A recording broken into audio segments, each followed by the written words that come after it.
Yo, what is up? Kamusta mga preno? Balita sa inyo. Magandang umaga na naman. As you can see, naghihila na naman ako ng kapiterya at nagtutulak ako ng baka namin. Ayan, papunta sila dito. And ito naman ang mga guya ko. Umiiyak na. Kasi dedeng-dedeng na sila. Oh, yun daw. Saglit! Ang agenda namin ngayon, ang trabaho namin ngayon ay mag-load kami ng, mag-sort out muna kami ng mga guya.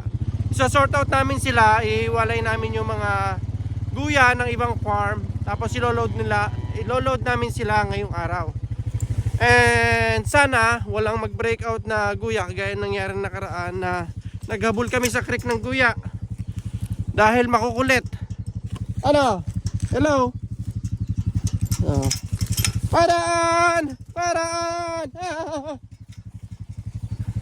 Oh, lalabas pa yan, lalabas pa yan. Oh. Akala ko may lalabas pa eh. Mangungulit kayo eh. Ayun na nga. Magsa-sort out kami. And then ihiwalay namin yung mga guya na hindi sa amin. And ilo-load namin sila papunta sa grazing farm. Yun lang. At iyan, yung mga big boys na yan. Makikita nyo, lapitan natin. Yan yung mga big boys na yan, yung mga jersey na yan. Yan.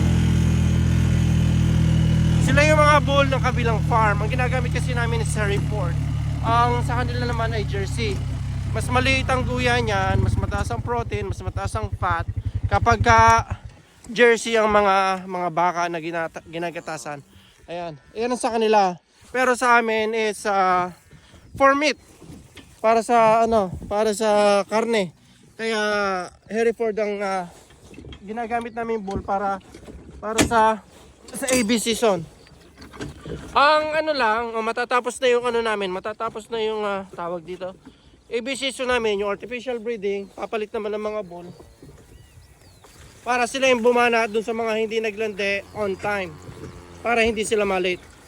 Yun lang ngayon, mamaya papakita ko sa inyo. Kung meron chance na may pakita ko sa inyo kung ano yung gagawin namin sa pag-sort out ng mga guya, papakita ko sa inyo. Pero hindi ko may papangako na may papakita ko.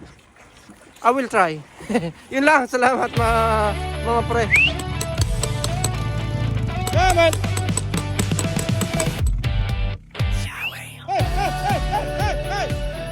And so ito na nga guys, nagpapasok na kami ng guya dahil so-sort out na namin ang mga green tag hiwalay sa yellow tag. Ihiwalay namin yung green tag dun sa yellow tag kasi magkaibang grazing farm ang pupuntahan nila. Doon sila palalakihin at bubuntisin hanggang sa bumulik ulit sila dito sa farm namin. Unfortunately, nabenta na kasi yung kabilang farm ng amo ko kaya di ako sure kung babalik pa yung green tag dun sa kabilang farm. Hindi ko na mapapakita sa inyo pag-load namin sa truck ng guya kasi after namin mag-sort out, diretso na kami sa daily job namin para tapusin and then later on mag-lunch break. Kita-kits na lang tayo sa susunod na video guys. Salamat!